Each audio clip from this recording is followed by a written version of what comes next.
வணக்கம். ஜவை Z from Javadhupatti Pudur. Power writer அப்படிங்கிற யூடியூப் சேனல் மூலமாக உங்களை மீண்டும் சந்திப்பு ரொம்ப மற்ற மகிழ்ச்சி.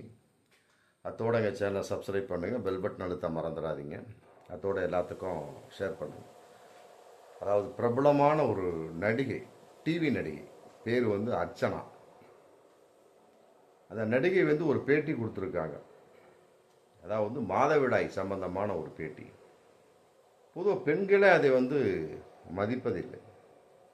ஒரு பெண்ணுக்கு மாதவிடாய் அப்படின்னா இன்னொரு பெண்ணை பார்த்து அந்த பெண்ணை தொடமாட்டாங்க. ஒதுங்கிக்கோ. இதில் மத ரீதியான பல கருத்துக்களும் இருக்கு. ஐயோ அது கூடாதுங்க. அப்புறம் ஒரு முக்கியமான ஒரு நிகழ்வுக்கு வந்துச்சு, அந்த இடத்துல மாத விளக்கு வந்துச்சு, நீ ஏன் எதுக்கு வந்த? நீ எல்லாம் முக்கியமான நிகழ்வுகளுக்கு போகவே கூடாது. அதாவது ஒரு விதவையை எந்த அளவுக்கு ஒதுக்கி வைத்து பார்க்க முடியுமோ அந்த அளவுக்கு பல பெண்களும் மாதவிடாய் வந்த பெண்களை ஒதுக்கி வைத்து பார்க்கிறார்கள் இந்த உலகத்தில். அது கண்கூடு. நான் நிறைய பார்த்துருக்கேன், நானே சத்தம் போட்டிருக்கேன். மாதவிளக்குங்கிறது இயற்கையான விஷயம், அது இல்லாமல் நம்ம கிடையாது.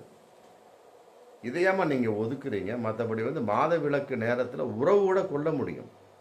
உடல் உறவு ஓகே, விஞ்ஞானத்தில் தடை செய்யவில்லை. மாதவிளக்கில் உடல் உறவு கொள்ளலாம் அப்படிங்கிறது விஞ்ஞானத்தில் உண்டு. விஞ்ஞான ரீதியாக அதுக்கு ஆதாரம் கிடையாது. ஆனால் மத ரீதியாகத்தான் தடை செய்து வச்சுருக்காங்க. மாதவிளக்கா, பெண்ணை தொடாதப்பா, ஒரு ஓரமாக ஒதுக்கி வச்சுருப்பா. வீட்டுக்கு வெளியே சில மதங்களில் பார்த்தா அப்படின்னா வீட்டுக்கு தூரம்னே அதுக்கு சொல்லுவாங்க. அப்படிங்கிறப்ப அது மாதவிளக்கு வந்தது அப்படின்னா ஒரு 3 நாள் 5 நாள் 10 நாளைக்கு அந்த பெண்கள் வீட்டை விட்டு வெளியே தான் இருப்பாங்க. நீங்கள் கூப்பிட்டு பாருங்கள், பேரை சொல்லி கூப்பிட்டீங்கன்னா அவள் வெளியே வீட்டை விட்டு வெளியே இருக்கிறாப்பா, அவன் நாளைக்கு பாரு, இல்லை ஒரு வாரம் கழித்து பாரு அப்படின்னு போட்டு சொல்லுவாங்க. வீட்டுக்கு வெளியே அப்படின்னா மாதவிளக்கு இருக்கிறாங்க. அப்படி என்ன வருது, அவங்க வீட்டுக்கு வெளியே இருக்கக்கூடிய கொல்லைப்புறத்தில் ஒரு கட்டில் மாதிரி போட்டு அங்கே தங்க வச்சுருவாங்க. வீட்டுக்குள்ளே வரவே விட மாட்டாங்க. இந்த மாதிரிலாம் பலவிதமான ஒரு கட்டுத்திட்டங்கள், தேவையற்ற ஒரு சாஸ்திர சம்பிரதாயங்கள் இன்னைக்கு இருக்குதுங்க. மாதவிளக்கு பெண்ணுக்கு இன்னைக்கும் மரியாதைகள் குறைவு தான், அதில் மாற்று கருத்தே இல்லை. அதன் அடிப்படையில் டிவி அந்த நடிகை சொன்ன பார்த்தீங்கன்னா, நடிகை அர்ச்சனாங்கிறவங்க பேட்டி கொடுத்துருக்காங்க. என்னன்னா, மாதவிளக்கு என்பது எந்த வகையிலும் தீட்டு அல்ல, அது கடவுள் பெண்களுக்கு கொடுத்த வரம். அதுவே பெண்களை தாயாக மாற்றும் அடிப்படை. அது உண்மைதான். அதில் அவமானப்பட வேண்டிய எந்த விஷயம் இல்லை என்று வெளிப்படையாக கருத்தை சொல்லியுள்ளார். இது நார்மல் தெரிந்த கருத்து தான். இவர் சொன்னதை இன்னைக்கு பிரபலமாக போயிட்டு இருக்கு. அந்த அளவுக்கு அந்த கருத்தை வரவேற்கக்கூடிய அளவுக்கு என்று இல்லாமல் அதை ஒரு அதிசயமாக பார்க்கக்கூடிய அளவுக்கு இன்னைக்கு இருக்கிறாங்கன்னா, அப்புறம் மாதவிளக்கு சம்பந்தப்பட்ட விழிப்புணர்வு மக்களிடையே இல்லைன்னு தான் சொல்ல முடியும். இது என்ன சொல்ல முடியும்? இது ஒரு சாதாரண கருத்து, விஞ்ஞான கருத்து. மாதவிளக்கு என்பது ஒரு தீட்டு கிடையாது. மற்றபடி அது நான் முதல்ல சொன்ன பாருங்க, அதே மாதிரி தான் ஊரை விட்டு மற்ற விட்டு இது வீட்டை விட்டு ஒதுக்கி வைக்கக்கூடிய அளவுக்கு எதுவும் கிடையாது. இன்னும் சில மதத்தில் பார்த்தீங்கன்னா, இடுப்புக்கு கீழ் பெண்ணை தொடாதீர்கள், இடுப்புக்கு இது தொப்புளுக்கு கீழ் பெண்ணை தொட வேண்டாம், தொப்புளுக்கு மேலே மாதவிளக்கு பெண்ணாக இருந்தால் தொட்டுக்கொள்ளுங்கள் அப்படிங்கிற மாதிரி ஒரு சில கருத்துக்கள்லாம் இருக்குது. ஆனால் சில மதங்கள் அப்படி கிடையாது, பேர் சொல்லக்கூடாது, உள்ள அந்த இதுக்குள்ளே நுழைய விட மாட்டாங்க. ஒரு முக்கியமான நிகழ்வுகளுக்கு வர விட மாட்டாங்க. அவ்வளோ கட்டுத்திட்டம் இன்னைக்கு இருக்கு. அதன் அடிப்படையில் ஒரு கருத்து சொல்லப்பட்டது. ஆனால் இது பழமையான ஒரு விஷயம். இன்னைக்கு அது தூக்கி நிறுத்தப்படுகிறது அப்படின்னா பெரும்பாலும் இதுக்கு பெண்களே காரணம் அப்படிங்கிறது உண்மையிலே வருத்தத்துக்குரிய விஷயம். ஆண்கள் கூட ஒத்துக்கிறான். ஆமாம், எனக்கு உடம்பு சரியில்லை அப்படின்னா பல ஆண்கள் புரிஞ்சுக்குவாங்க. ரைட்டு, இன்னைக்கு மாத விளக்கில் அந்த லேடி இருக்காங்க போல இருக்கு, என்னம்மா ரொம்ப டல்லாக இருக்கு, உடம்பு சரியில்லைண்ணா, சரிண்ணா உட்காருமா. ஆண் ஓகே கொடுக்குறாங்க. அதே பெண்ணு போன பின்னாடி கண்டிஷன் பார்த்தீங்க, இங்கே உட்காந்தேன், இந்த இடத்துல ஒரு குறிப்பிட்ட சாஸ்திர சம்பிரதாயம் செய்யணும், இந்த சீட்டில் உட்காராத அப்படின்னு போட்டு அந்த பெண்ணை இழ வச்சுட்டு அந்த சொன்னா பார்த்தீங்கன்னா, அந்த பொண்ணு தண்ணி தொளிச்சு அதை துடைத்ததை நான் கண்ணால் பார்த்தேன் ஒரு 15 வருடங்களுக்கு முன்னால். இன்னைக்கு எப்படி இருக்க தெரியல, அதோட மோசமாக தான் இருக்கும். ஏன்னா மாதவிளக்கு அப்படின்னாலே மரியாதை இன்னைக்கு இல்லைங்க. அது எவ்வளோ அற்புதமான விஷயம் தெரியுமா? இப்போ சமீபத்தில் இந்த பார்வதி திருவோத்து அப்படிங்கிற நடிகை கூட ஒரு பதிவு ஒரு பேட்டி கொடுத்துக்கிறாங்க. தனக்கு நேர்ந்த பலவிதமான ஷூட்டிங் போகிறாங்க இல்லையா, நிகழ்ந்த ஒரு நிகழ்வுல வந்து ஒரு பேட்டி கொடுத்துருக்காங்க. அது குறிப்பிட்ட படத்தை சொல்லி படத்தவே சொல்கிறாங்க. அந்த படத்தில் நடிச்சிட்டு இருக்கிறப்ப ஃபுல்லாக வந்து தனுஷோட நடிக்கக்கூடிய படம். அது தனுஷோட நடித்த படம் மரியான்னு நினைக்கிறேன். அந்த படத்தில் நடித்த சமயத்தில் ஃபுல்லாக பாடி ஃபுல்லாக தண்ணி தெளித்து என்னை வந்து நான் தண்ணியில் நனைய விட்டுட்டாங்க. ஒரே குளிர். ரைட்டு, ஓகே, நான் நடிச்சுக்கிட்டு இருந்தேன். அப்புறம் ஓரமாக நின்றுருக்க சமயத்தில் நான் வந்து போய் கொஞ்சம் ரெஸ்ட் ரூம் போயிட்டு வந்துடுறேன் அப்படின்னு சொன்னது யாருமே ஒப்புக்கொள்ளவில்லை. அப்புறம் ஓப்பனாகவே நான் சொன்னேன், எனக்கு வந்து பீரியட்ஸுங்க, மாத விளக்கு வந்திருக்கு, மாத விளக்கில் நான் இருக்கிறேன், உள்ள பீரியடு பேடை கொஞ்சம் மாற்றிட்டு வந்துடுறேன் அப்படின்னு சத்தம் போட்டு சொன்னேன். யாருமே கேட்கலைங்க. அப்புறம் அந்த மாத விளக்கோடவே நான் நடித்தேன். மாத விளக்கு ஆல்ரெடி நடிச்சிட்டு இருக்கேன்.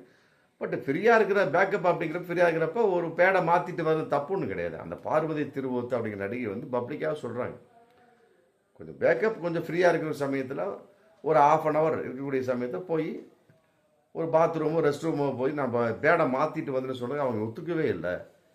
கடைசி வரைக்கும் அப்படியே நான் நடித்தேன், பேடை மாற்றாமே நடித்தேன். அப்புறம் பிறகு நான் பேடை மாற்றினேன்னு போட்டு ரொம்ப வருத்தமாக சொல்கிறாங்க. அந்த இடத்துல வந்து ஒரு மரியாதை இருக்கா பார்த்தீங்களா? என்னடா அது மாத விளக்கு பெண்ணாச்சே, இத்தனைக்கும் அங்கே 3 பெண்கள், மற்றபடி ஜென்ஸ் தான் இருக்கா. ஜென்ஸு கூட அந்த இடத்துல மதிக்கல. ஒரு இயக்குனர், படத்தின் இயக்குனர் கூட அங்கே போயிட்டு வந்துருமா, 1/4 மணி நேரத்தில் வந்துருமா அப்படின்னு சொன்னால் போயிட்டு வர போகிறாங்க. அதை கூட அந்த நடிகை அந்த இயக்குனர் சொல்லலை. அந்த இடத்துல தனுஷ் இல்லை, பெண்கள் சம்பந்தப்பட்ட காட்சி மட்டும் படமாக்கப்பட்டிருக்கிறது. ஆமாம், இருந்திருந்தால் சொல்லுவாரா அப்படிங்கிறது நமக்கு தெரியாது. அந்த மாதிரி ஒரு மாத விளக்கு சம்பந்தப்பட்ட வகையில் இன்னைக்கு வந்து விழிப்புணர்வே கிடையாது. அதனால் வந்து அனைத்து பெண்களாக இருக்கட்டும், ஆண்களாக இருக்கட்டும், அது யாரை பேட்டி கொடுத்தாலும் சரி, நடிகை அர்ச்சனா பேட்டி கொடுத்தாலும் சரி, இந்த சம்பந்தப்பட்ட பார்வதி திருவோத்து போன்ற நடிகர் பாதிக்கப்பட்டிருந்தாலும் சரி, மாத விளக்கு பெண்களை வந்து ஒதுக்காதீர்கள். மாத விளக்கு பெண்கள் ஒதுக்கக்கூடாது, உடல் உறவு கொள்ளக்கூடாது என்பது தெய்வீகமான ஒரு ஆன்மீகமான ஒரு மத ரீதியான ஒரு கருத்து. மற்றபடி வந்து மாதவிளக்கு பெண்ணோடு உடல் உறவு கொள்ளலாம்ங்கிறது இன்னைக்கு ஒரு சயின்ஸு. அந்த நேரத்தில் வந்து அவர்களுக்கு வந்து உடல் அசதியாக இருக்கும், அதனால் வந்து கூடாதுன்னு சொன்னாங்க. மற்றபடி அந்த நேரத்தில் பெண்களுக்கு வந்து ஆசை மிக அதிகமாக இருக்கும். ஆமாம், இருந்தாலுமே பல பெண்களை அது தடுக்கிறாங்க. பல பெண்கள், அதான் வந்து நம்ம ஏற்றுக்கொள்ள முடியாத ஒரு விஷயம். பல பெண்கள் வந்து இது சம்பந்தமாக இன்னும் விழிப்புணர்வே இல்லை. பெண்களே விழிப்புணர்வு வராத பட்சத்தில் ஆண்கள் இதற்காக வர வேண்டும் அப்படிங்கிற கேள்வி இந்த இடத்துல வருது. அதனால் வந்து மாதவிளக்கு சம்பந்தப்பட்ட விழிப்புணர்வு பல பெண்களுக்கு வந்து நிறைய எடுத்து சொல்லுங்க. குறிப்பாக பெண்கள் சொல்லுங்க, ஆண்கள் சொல்றது அப்புறம் பெண்கள் சொல்லுங்க. இது வந்து தீட்டு கிடையாது, மற்றபடி வந்து குடும்பத்தை விட்டு ஒதுங்கி இருக்கக்கூடிய விஷயம் கிடையாது. இந்த மாதிரிலாம் பல விதமாக எடுத்து சொன்னாலுமே கூட அந்த இடத்துல வந்து தெய்வீக கருத்து வந்து அவன் லாக் ஆகிடும். அப்போ என்ன ஆகும்? எனக்கு தெரியுதுரி, ஆனால் எங்கள் அம்மா வந்து அங்கே உட்கார வேணான்னு சொல்லிட்டாங்க, எங்கள் அம்மா வந்து அந்த ஒரு விசேஷத்துக்கு வர வேணான்னு சொல்லிட்டாங்க, எங்கள் அப்பா வந்து சொன்னார், இதன் அடிப்படையில் எங்கள் அப்பாவுக்கு எங்கள் அம்மாவுமே தகராறு, அதனால் எதுக்கு தகராறு நானே வரல அப்படி இந்த மாதிரிலாம் பல பெண்கள் சொல்கிறத நம்ம கேட்டிருக்கோம். அதனால் வந்து இது ஏற்றுக்கொள்ள முடியாத மாதவிளக்கு சம்மந்தப்பட்ட இந்த மாதிரி கருத்துக்கெல்லாம் ஏற்றுக்கொள்ள முடியாத விஷயம். அதனால் பெண்கள், ஆமாம், பெண் சமுதாயத்துக்கு நான் சொல்லிக்கொள்வது, பெண்களை நீங்களே வந்து பல பெண்களுக்கு சொல்லுங்கள். ஆமாம், மாதவிளக்கு சம்மந்தப்பட்ட விழிப்புணர்வை ஏற்படுத்தி இது எந்த அளவுக்கு நன்மையானது, எந்த அளவுக்கு வர வேண்டிய அவசியம் உள்ளது. மாதவிளக்கு வந்தே ஆகணும், இல்லைன்னா அது வேறு விதமான நோய் ஏற்படுத்தும். மார்பகத்தில் எப்படி வந்து பால் சுரந்து வெளியேறணும், இல்லைன்னா மார்பக புற்றுநோய், அது மாதிரி வந்து ஒரு பெண் கர்ப்பமாகலை, ஒரு பெண்ணுக்கு வந்து மாதவிளக்கு நின்று போச்சு, கர்ப்பமாகலை, மற்றபடி சோர்ஸ் வேறு பிரச்சனை, அதன் அடிப்படையில் மாதவிளக்கு நின்று வரல, மாதவிளக்கு ஓவராக வந்துகிட்டு இருக்கு, மற்றபடி கர்ப்பமே ஆகலை ஒரு பெண் அப்படின்னா கட்டாயம் அவளுக்கு கருவாய் புற்றுநோய் கன்ஃபார்ம். ஆமாம், யூட்ரஸ் கருப்பை புற்றுநோய் கன்ஃபார்ம். இதெல்லாம் வந்து இது அறிவியல் கருத்து, மருத்துவ ரீதியான கருத்து. இதையும் ஒப்புக்கொள்ளாத பல பெண்கள் இருக்கிறாங்க. அதனால் வந்து மாதவிளக்கு சம்பந்தப்பட்ட இந்த மாதிரி விஷயங்களை வந்து பல பெண்களுக்கு எடுத்து சொல்லுங்க. இந்த மாதிரி வீடியோக்கெல்லாம் வந்து நிறைய பேர் ஷேர் பண்ணுங்க. ஷேர் பண்ணாதான் பல பெண்கள், ஆண்களை விடுங்க, ஆமாம், பெண்கள் இந்த மாதிரி விழிப்புணர்வுக்கு வந்தால் தான் மாத விளக்கை நாம் தவறாக நினைக்க முடியாத ஒரு சூழல் ஒவ்வொரு ஆணுக்குமே ஏற்படும். பார்ப்போம் மீண்டும் அடுத்த வீடியோ. நன்றி.